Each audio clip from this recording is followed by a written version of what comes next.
Welcome to Fishdoodle. The myriad of life diversions for the fly fisher when they are not fly fishing include talking about fishing, dreaming about fishing, and often tying flies for the fly box.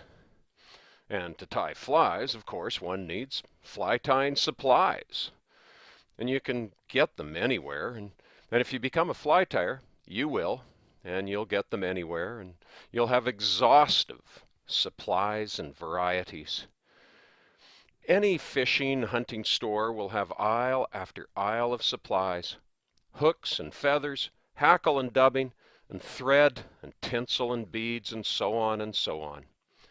And patterns can be simple, and patterns can be complex.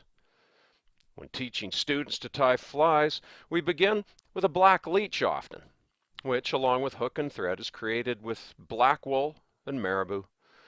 Probably the simplest fly to tie and the perfect pattern for learners. Use a large hook, maybe number 6 or number 8 long, and before they know it, the student has their own creation, and hopefully a fish biting it in no time.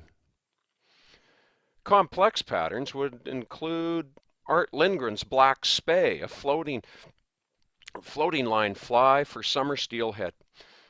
From his book, Fly Patterns of British Columbia, one learns that the black spay requires 7 different materials in addition to hook, thread, and head cement.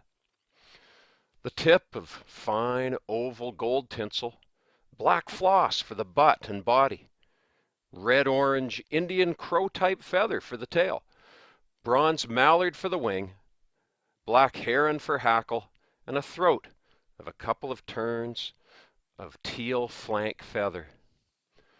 On the other side of the fly box, one fly, using very few materials, here is the creation of the Tom Thumb, tied only with deer hair, and fortunately, I never need to purchase deer hair.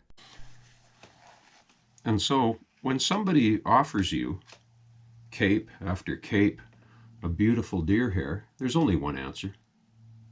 Yes, please, and thank you very much.